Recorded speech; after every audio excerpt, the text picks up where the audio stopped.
네, 네. 광고 중에도 특별히 소리가 큰 광고가 있는 모양입니다. 네, 돈을 많이 낸 광고가 아닌가 하는 생각이 좀 조금 낸 광고겠지. 오히려 네, 왜 이렇게 커? 밸런스를 저희가 잘 맞춰드리도록 하겠습니다. 내일부터는 확실하게 좀 맞춰보겠습니다. 네, 자 그러면 늘 균형 잡힌 시각으로 뉴스를 바라보는 우리 밸런스권 권순우 취재팀장 어서 오십시오. 예, 안녕하세요. 선프로TV 권순우 취재팀장입니다. 네, 반갑습니다. 네. 근데 자, 그냥 네. 개인적으로 네, 그냥 생각해봤을 때 미국이 금리를 내리는 게 맞을 것 같으세요? 아니면 그냥 동결을 하는 게 맞을 것 언제? 같으세요? 3월에? 그냥 뭐 지금 분위기에서 감정적으로, 뭐 경제적으로 아니고. 금리를 내리는 거예요? 예, 예. 내렸으면 좋겠는데. 그러니까 그게 주식의 관점에서는 내리는 게 맞다라는 생각이 드는데 네. 누가 봐도 뭐 지수는 엄청나게 내릴 좋지, 상황은 아니죠. GDP는 엄청 좋지, 네. 뭐 실업률은 낮지. 그러니까 사실 우리는 마음속으로 다 그 생각들을 하고 있는 것 같아요. 지금은 분명히 이제 경제 상황이 금리를 낮춰야 될 정도로 안 좋은 건 아닌데 주식하는 입장에서는 좀 내려줘서 나쁠 건 없으니까 네. 이런 마음들이 좀 있는 것 같은데 그냥 그 마음 그대로 오늘 파월 의장이 그 얘기를 한 것 같아요. 그러면서 증시는 굉장히 약세를 보였는데 일단 금리는 5.25에서 5.5% 이제 동결을 했습니다. 네 번째 동결을 했는데 뭐 자세한 얘기는 이제 저 뒤에 나오시는 전문가분들이 해주실 거고 여기서 좀 얘기 나온 그 파월 의장의 발언은 그 올해 어느 시점에 긴축 정책을 완화하는 일을 시작하는 것이 적절하다. 뭐 이거 올해 한번 금리 내려야 된다라는 건 누구나 다 생각은 하고 있는 거잖아요. 네. 근데 이게 인플레이션 2% 목표에 대한 지속적인 진전 역시 확실하지 좀 않은 게 있고 3월 회의에서 금리 인하를 보증할 수준의 확신을 얻을 것으로 생각하지 않는다.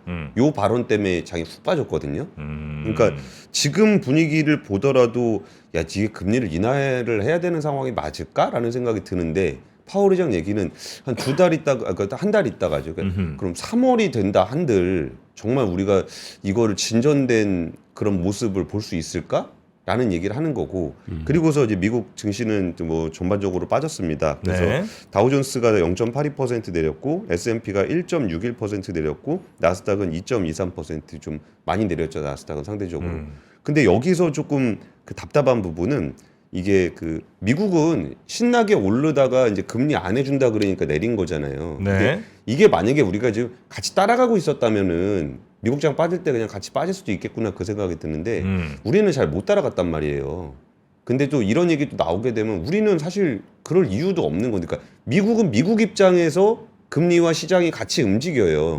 근데 우리는 입장은 좀 다르잖아요. 네. 근데 또 미국 시장에 영향을 받을 수밖에 없지 않나라는 생각이 좀 들어가지고 이제 전문가분들의 좀 해석을 좀 잘 보셨으면 좋겠습니다. 네. 그 첫 번째 뉴스는요. 삼성물산이 그 1조 원 규모의 자사주를 소각을 하기로 했습니다. 네. 그럼 결국은 우리가 믿을 건 뭐가 있냐? 그러니까 업황이라든지 매크로한 경제에서 이렇게 출렁출렁하는 거는 우리가 어떻게 할 수 있는 부분이 아니에요. 그러면 우리 기업들이 우리 주가가 좀 안정성을 가지려면 어떤 게 필요하냐면은 투자자들한테 당신이 투자를 하면은 이익이 됩니다. 라는 부분을 보여줄 수 있는데 네. 성장을 얼만큼 하겠습니다라는 거는 확신을 줄 수는 없잖아요. 근데 우리가 벌고 성장을 하면 이만큼은 주주들과 함께 나누겠습니다라는 거에 대한 신뢰가 굉장히 필요해요. 네. 기껏 돈 벌었는데 대주주가 다 빼가고 경영진이 다 빼가고 하면은 그걸 누가 주주들이 거기다 저기를 하겠어요. 투자를 하겠어요. 그러면 이게 주주환원 조금 한다고 해서 주가가 오르나? 라는 생각을 하실 수 있어요. 네. 단기적인 시각에선 그럴 수 있습니다. 지금까지 우리나라가 그래 왔고요. 뭐 자사주 매입한다, 소각한다 기사 나오면 아니면 발표하면 그날 주가 올랐다 다음날 떨어지고 이런 것들이 좀 경향성을 좀 보이는데 이게 이제 꾸준하게 그렇게 해가지고 신뢰를 얻게 되면은 장기 자금들이 하단에 깔아줘요. 장기 자금들이 여긴 안정적으로 갈 거니까 이걸 하단을 쫙 막아주는 효과가 좀 있는데 그러니까 위에 이제 시장의 변동성이 생기더라도 밑에를 좀 장기 자금들이 막아주는 거 요게 이제 지수 전체를 좀 끌어올리는 효과가 좀 있거든요. 그러면서 어제 굉장히 좀 특이한 일이 있었는데 기아의 시가총액이 현대차를 넘어섰습니다. 기아가 현대차를 넘어섰어요? 예, 예. 그럴 것 같더라고 하는 게 한 1, 2년 동안 하는 게 예. 기아는 꽤 견조하게 움직이는데 현대차는 허약해. 그러니까 뭐 사실 그 자동차의 품질이라든지 판매량이라든지 뭐 이런 거 보면 현대차가 좀 더 많죠. 네. 그리고 연구 개발도 현대차가 더 많이 하긴 하는데 주주 환원에서 좀 기아가 조금 더해요. 그런 부분에 대한 평가가 요새 좀 많이 나오고 있어요. 네. 그러다 보니까 어제 기아가 현대차를 역전하는 일이 벌어져서 근데 그것도 희한한 게요. 기아 현대가 어쨌든 그 현대차 그룹의 뭐 핵심 계열사이면서 그 주주 환원 정책은 팔리시잖아요. 예, 네. 예. 정책이잖아요. 예를 들면 양사의 뭐 예를 들면 자동차가 어떤 거는 잘 팔리고 어떤 안 팔려가지고 어떤 회사는 실적이 상대적으로 좋고 안 좋을 수는 있는데 주주 환원은 사실 정의선 회장의 정책이 거기에 반영될 텐데 예, 예. 그 기아는 주주 환원을 더 많이 하고 현대는 주주 환원을 더 적게 하고 그게 말이 되나 이거죠. 근데 거기서 네. 되게 많이 차이가 나진 않아요. 그러니까 현대도 많이 해요. 네. 근데 기아가 조금 더 많이 해요. 근데 자동차 주식을 사는 입장에서는 네. 이 업황에 따라서 움직이는 부분은 현대나 기아나 비슷하잖아요. 그럼 여기서 둘 중에 뭘 선택하려고 그러면은 주주환원 조금이라도 더 해주는 거 선택하는 게 전혀 이상하지 않다라는 거죠. 기아차가 오르는 게 더 유리한 건 아니에요 그분들한테. 거버넌스상으로 네. 그거는 글로비스가 오르는 게 제일 유리하죠. 그게 정의선 회장 지분이 글로비스에 가장 많기 때문에 글로비스가 오르는 게 제일 유리한데, 근데 글로비스는 사실 그 유통 주식 수도 별로 없고 외국인 지분율이 좀 나머지를 차지하고 있어가지고. 네. 근데 글로비스도 이번에 그 실적이 안 좋았는데 주주 환원은 좀 늘리는 쪽으로 했더라고요. 근데 이번에 이제 삼성물산이 저는 여기서 좀, 그러니까 이거 지금 제가 따로 취재하고 있어서 그런 게 있는데, 네. 그러면 그 코리아 디스카운트 저평가라는 게 뭔지를 그냥 저평가라고 얘기하니까 주가 안 오르는 거 다 저평가 이렇게 생각하시는 분들이 꽤 많을 것 같고, 정부에서도 코리아 디스카운트를 해소하기 위해서 뭐 PBR 한 배가 안 되면은, 그러니까 저거잖아요. 네가 뭘 잘못했는지 네가 알아서 해봐. 그러니까 사또 재판을 하겠다는 거잖아요. 그러니까 사또 재판이 아니라, 이런 표현 어저께 제가 펀드 매니저들하고 얘기하다가 썼던 표현인데, 사또 재판, 이게 막 니제를 네가 알렸다. 반성문 써서 와. 이게 아니라 우리가 한번 인민 재판을 해보자. 정말 그동안 주주들이 그 기업들을 상대로 이 부분은 정말 문제가 있지 않았냐라는 부분을, 저평가 주식들은 사람들이 관심이 없어갖고 뉴스도 잘 안 돼요. 써봐야 네. 관심도 없고. 네. 근데 여기서 제가 뭐 어떤 얘기를 드리고 싶은 거냐면은, 삼성물산이 어제 했던 얘기 중에 관계사 배당 수익의 60에서 70% 수준을 지급하는 배당 정책 내에서 최대 지급률을 적용해 주당 얼마를 유지하기로 하겠다, 이렇게 좀 되고 있어요. 네. 그러면 우리가 지주사 디스카운트 관련한 얘기 많이 하잖아요. 근데 지주사라고 다 똑같이 디스카운트가 되는 게 아니에요. 그러니까 어떤 차이가 있냐면은, 이거는 나중에 세부적인 얘기들은 나중에 좀 시간 길게 해서 한번 드릴 건데, 지주사는 실적이라는 게 별 의미가 없습니다. 그 지주사는 거기 밑에 있는 그 계열사들이 그 연결 재무제표로 쫙, 아니면 지분법으로 연결이 돼 있기 때문에 자회사들이 일을 잘해가지고 돈을 많이 벌면은 이게 장부로 쫙 올라와요. 그러니까 지주사는 단기 순이익이 되게 크게 나오는 경우가 있어요. 되게 네. 많고. 그러다 보니까 디스카운트가 되는 것처럼 보이는데, 그런 게 아니라 진짜 그럼 자회사들을 쫙가지고 배당 많이 받아내는 게 또 지주사의 역할이에요. 예. 그래야 그 돈을 받아야 그 돈을 가지고 지주사 주주들한테 배당을 해줄 거 아니에요. 근데 순이익은 많이 나오는데 실제로 배당을 많이 안 받으면 지주사 주주들에게 배당을 많이 줄 수가 없습니다. 그렇죠. 그러니까 여기는 순이익보다는 캐시플로우가 훨씬 중요해요. 네. 그러면 지주사 중에도 정말 그 자회사들로부터 배당을 잘 받아가지고 그걸 배당을 잘 해주는 회사는 뭐 PBR이 뭐 0.78 이렇게까지 나와요. 근데 그냥 순이익만 많이 나오는데 배당 하나도 안 받고 여기 밑에다 그냥 두고 있는 데는 0.3 막 이렇게 나와요. 그러니까 그런 부분에 있어서도 이 관계회사 배당을 얼마나 이거를 가져가느냐가 지주사 디스카운트를 해소하는 데 도움이 되는데, 여기서 지금 삼성물산에서 이 얘기를 좀 했었고요. 그리고 삼성물산이 자기 주식의 한 3분의 1 정도 되는 규모의 우선주를, 보통주하고 우선주를 이제 소각하기로 한 겁니다. 그래서 이게 조금 영향이 좀 있을 것 같고, 뭐 개별 실적 얘기는 오늘 시간 관계상 그냥 패스하겠습니다. 삼성물산 관련해서는. 네. 그리고 뭐 자주 얘기를 하던 건데 너무 눈에 띄게 나타나니까 얘기하는 건데, 메리츠금융이 지난 2017년부터 5,600억 원 규모의 자사주를 매입해서 다 소각을 했어요.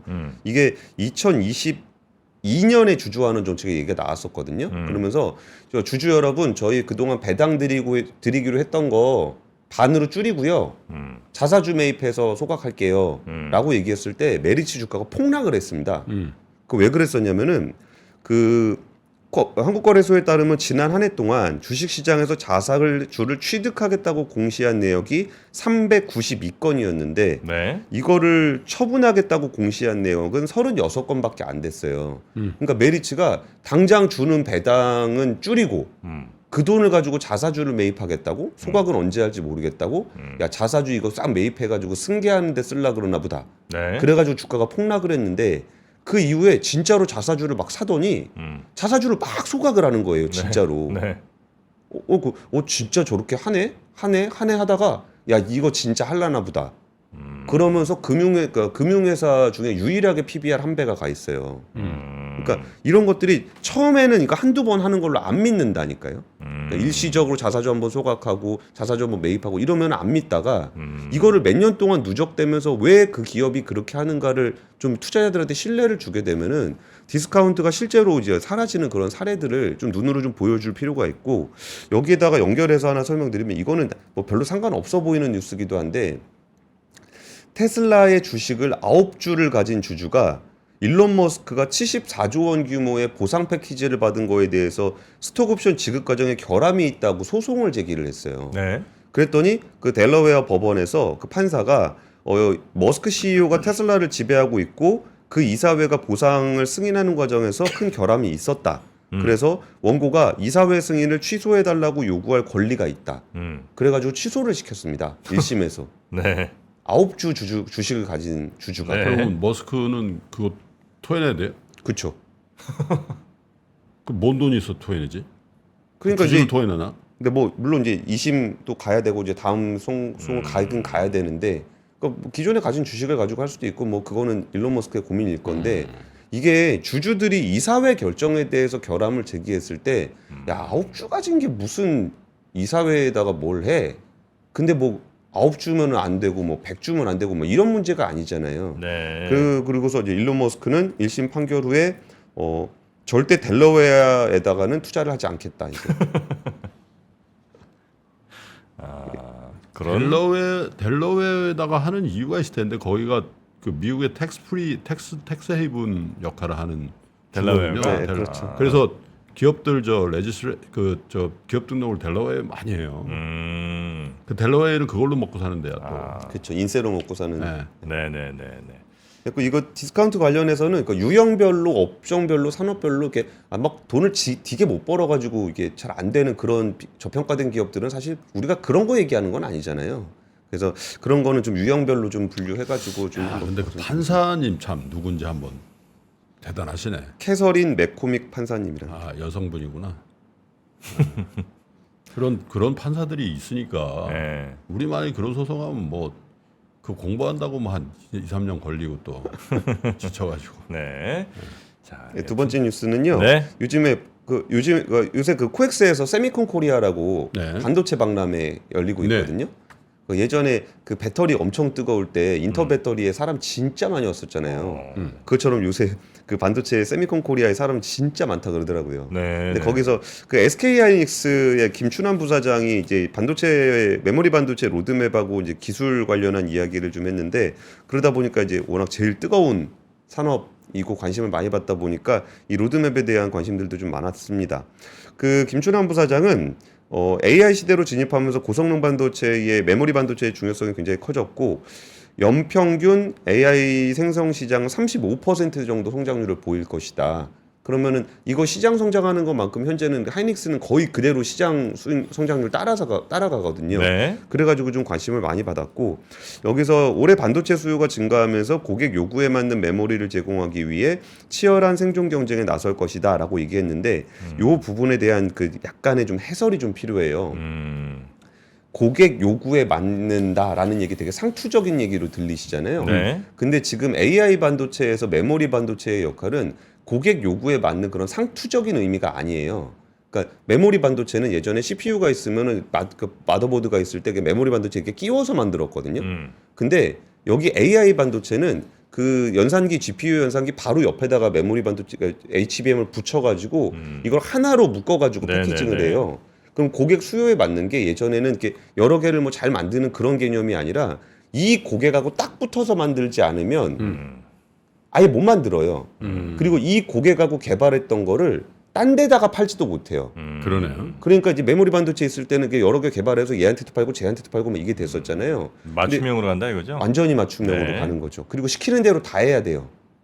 GPU 쪽에서. 네. 그래갖고 삼성전자 관련한 얘기가 나오는 게 과연 삼성전자가 그런 태도를 가질 수 있을 것인가. 그러니까 지금 엔비디아가 AI 반도체 잘 될지도 안 될지도 모르는 거를 하이닉스는 달라붙어 가지고 몇 년 동안 이걸 한 거잖아요.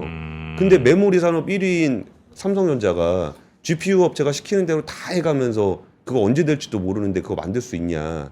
그러니까 삼성전자는 오히려 이렇게 HBM, PIM이라든지 아마 CXL이라든지 여러 대안들을 쫙 깔아놓고서 고객님 제가 맞춰서 이거 해드릴게요. 뭐 어떤 대안이 좋겠습니까? 아직도 이러고 있거든요.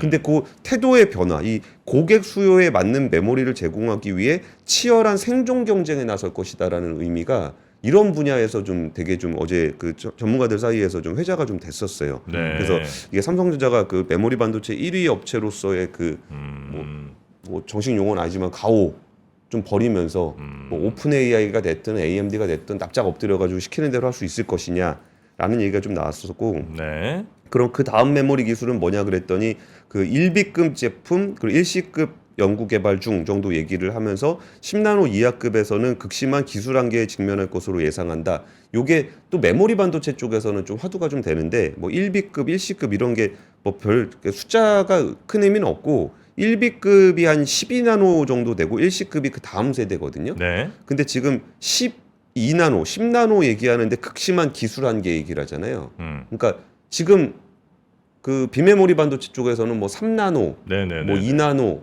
뭐 옴스트롱 막 이런 거 얘기하는데 지금 10나노 지금 얘기하고 있잖아요. 근데 이게 메모리 반도체는 좀 달라요. 그러니까 비메모리 쪽에는 3나노 이렇게까지 되는데 메모리는 여기다 이제 구멍을 막 뻥뻥뻥뻥뻥 뚫는 거거든요. 네. 구멍을 뚫어가지고 여기가 전자가 들어가 있으면 1, 없으면 0 그래요. 그러니까 이거를 10나노 수준으로 뻥뻥뻥뻥 뚫어야 되기 때문에 이게 너무 이게 작게 만들면은 전자가 다 날아가 버려요. 그래가지고 메모리 쪽에서는 어쩌면 지금 기술 한계에 부딪혔다라고 볼 수도 있거든요. 그러면 물리적인 한계에 지금 도달했다는 거죠. 예, 메모리에서는 네, 그럴 수도 네. 있어요. 그러다 보면은 그 격차가 줄어들 수가 있습니다. 우리 이제 어쨌든 10나노쯤에서 이제 계속 멈춰 있는데 다른 뭐 30나노, 50나노 애들이 점점 따라와서 10나노 근처까지 온다는 거죠. 그쵸. 네. 그러다 보니까 오히려 1위, 2위 그 위치가 좀 추격당할 위험이 좀 있다라는 그런 상황이다라는 얘기를 어제 SK 하이닉스에서 좀 얘기를 했습니다. 그 반도체 세미콘 그 지금 성황리에 지금 코엑스에서 하는 거죠. 예. 그러니까 거기 반도체 업체들이 많이 갔는데 네. 딱 요때 우리 지자체에서 이분들 좀 오세요 하는 게 있어 좀 홍보 좀 하나 해드려도 되겠죠? 뭐죠? 띄워줘 보세요. 구미시에서 수도권 투자 유치 설명회를 하는데 저기 보시면 대상이 반도체 소재 부품 기업들이에요. 오늘입니다. 2월 1일 12시에 그 코엑스에서 얼마 안 멀어요. 스카이북 현보에서는 17층 여기서 하니까 반도체 소재 부품 기업 관련된 사업하시는 분들은 저기 가시면은 구미시에서 어마어마하게 좋은 패키지를 주시고 네네네. 투자 유치를 해준다는 거예요. 식사도 제공하고 뭐 여러 가지 정보를 드린다고 하니까. 밥도 준다고요? 우리는 또 가서면 안 되지. 아니 우리 말고. 밥 드리죠. 그래서 오찬도 드리고 하니까. 네. 12시인데 구미시에서 굶겨 보내시겠어요. 그래서 수도권에 있는 기업들 비싸잖아요. 여기. 네네네. 여기 구미시 한번 가보시기를 바라겠습니다. 지난번에 한번 그 강연 가셨다가 네. 또 이런 좋은 이건 그 무료예요. 제가 무료로 그냥 정보를 자발적으로 보셨군요. 좋은 일인 것 같아서. 네. 구미의 특산물은 마이 구미. 구미 반도체죠, 반도체. 염소죠, 염소. 네. 염소탕. 예, 세 번째 뉴스는 그 바이오 얘기를 좀 드리려고 그러는데 이게 그 바이든 대통령이 4가지를 얘기했습니다. 그 처음에 당선되자마자 바이오, 반도체, 배터리, 히토류. 그 중에 바이오 얘기를 우리가 좀 안 했었는데 그 저기서 지금 그 미국 하원에서 미국의 중국 바이오 기업에 대한 사업 금지 법안이 발의가 됐어요. 근데 이 내용이 뭐냐면은 그 요거 왜 그러냐 그랬더니 바이오 기업이 미국에 들어와 가지고 보조금 받는 것도 좀 문제가 있고 미국 사람들 유전자 데이터를 좀 가져갈 수 있다. 그래갖고 국가 안보에 위협이 될 수 있다라고 해서 이제 그 법안이 발의가 됐는데 여기에 대해서 어떤 그 이게 어디를 지금 타겟으로 하고 있냐면은 중국 인민해방군하고 연계된 것으로 보이는 베이징 유전체 연구소라는 곳이 있습니다. 네. BGI라고 불리는데 여기가 그 미국에다 공장을 만들게 되면은 미국 세금을 들어갈 수도 있고 요 데이터가 그 저기 어디야 중국으로 좀 넘어갈 수 있다 뭐 이런 얘기를 하고 있는데 BGI가 지금 어느 정도 기업이냐면은 지난해 10월 기준으로 글로벌 30개국 이상에서 유전자 데이터를 수집하는 기관을 운영하고 있습니다.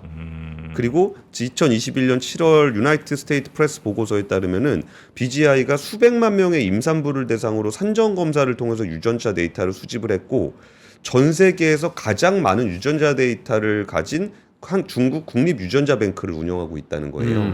그러니까 이런 부분들에 대해서 야 이거 예전에는 이런 것들을 통해서 데이터를 가지고 뭐 신약 개발도 하고 뭐 그럼 좋지 않냐 이런 인식들이 좀 있었잖아요. 네. 근데 그 개발의 주체가 중국이라고?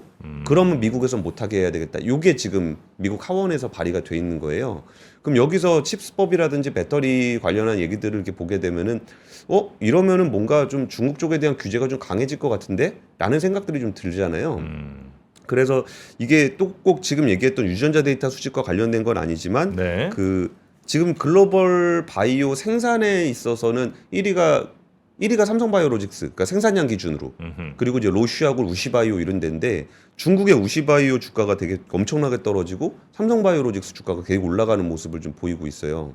근데 이것도 우리한테는 좀 되게 기대가 좀 좋은 게 우리가 어떤 우려가 있었냐면은 바이오 산업이라는 게 그 CDMO라는 얘기를 하잖아요. 네. 이게 사실은 CDO, CMO 이걸 나눈 거거든요. 그러니까 CDO는 개발까지 위탁해 주는 거, CMO는 생산만 위탁해 주는 거. 근데 요 앞에는 CRO가 있어요. 그 연구, 리서치까지 해주는 거. 그러니까 RO, DO, MO 이렇게 되는 거거든요. 네. 근데 바이오 의약품 같은 경우는 그 일관성이 되게 중요하기 때문에 그 RO를 같이 해준 데가 그 DO를 따오기가 되게 유리합니다. 그 연구를 해서 잘 되면 개발까지 해서 생산까지 네. 이거를 원스톱으로 하면 되게 좋거든요. 네. 그러면은 RO 우리도 연구 개발 되게 잘하는 것 같은데라는 생각들 하잖아요. 근데 중국이 CRO 분야에서 엄청나게 강한 국가예요. 이게 왜 그러냐면 임상 시험을 하기가 좋습니다. 워낙 이제 사람 구하기가 쉬워서. 예. 네. 그리고 단가도 싸고. 네. 그래가지고 CRO 쪽을 미국이 정말 그 물밀듯이 빨아들였고 미국에 있는 업체들도 그쪽에다 CRO 굉장히 많이 했어요. 그러니까 CRO, DO, MO를 아예 수직 계열화하는 부분들에 대한 우려가 좀 있었거든요. 네. 그럼 우리나라는 그 RO나 DO, RO는 쉽지 않으니까 그럼 우리가 좀 이런 것 때문에 밀리는 거 아닌가? 요런 우려가 바이오 산업에 굉장히 팽배하게 있었거든요. 그리고 이게 한번 공고화되면 중국의 바이오 산업을 절대 이길 수 없다. 이런 얘기까지 나왔는데 지금 미국에서 또 이제 바이오 쪽에 대한 그 견제에 들어가다 보니까 좀 이 부분에서 우리가 좀 반사 이익을 좀 볼 수 있을 것 같다라는 얘기가 좀 나오고 있고요. 여기 더해서 조금 안쓰러운 회사가 하나 있는데 롯데바이오로직스라고 있습니다. 롯데 바이오로직스. 예, 여기가 이제 미국의 BMS사의 공장을 인수해서 CDMO 사업을 하고 있는데 그 BMS가 작년에 원래 거기서 생산하는 물건이 있었을 거 아니에요. 네. 근데 거기서 생산하던 물건을 삼성바이오로직스에 똑같은 물건을 또 주문을 넣었어요. 그래가지고 롯데 지금 공장 샀는데 심지어 미국에 공장이 있는데 주문 안 들어오면 어떡하나 이런 얘기들이 좀 있었거든요. 지금도 좀 그런 얘기가 좀 있습니다. 네. 근데 이렇게 해가지고 좀 잘 되면은 롯데 바이오로직스에도 좀 주문 좀 들어오지 않겠느냐. 그리고 기대를. 이제 한미약품에도 저 그 GLP-1 관련한 거 좀 만들어가지고 허가 나면은 쓰려고 만들어 놓은 공장 좀 놀고 있는 거 있거든요. 그래서 그런 거 좀 주문 좀 들어오면 좋지 않겠냐 이런 얘기들이 좀 나오고 있습니다. 네. 우시가 굉장히 큰 회사고 엄청 큰 회사죠. 큰 네, 회사죠. 거기가 이제 규제를 받게 되면 삼성바이오로직스나 뭐 롯데바이오로직스 뭐 이런 데들이 한미약품 이런 데들이 이제 좀 반사 이익을 받지 않겠느냐 기대를 지금 하고 있다는 거죠. 그렇죠. 네. 근데 그러면서 미국에서 그게 계속 빌드업이 될 거니까 지금은 시작이고. 그래서 그런 뉴스들 좀 보시면은 바이오 산업의 지형 변화도 좀 느끼실 수 있을 것 같습니다. 그렇습니까? 삼성바이오로직스 실적 좋죠. 실적 좋았어요. 실적도 좋고. 최대 실적 저번에 뭐 발표한 그러니까요. 거죠, 그죠? 예. 처음으로 1조 넘어갔다고. 네. 그렇죠. 자, 이렇게 뉴스 3 네. 전해드렸고요.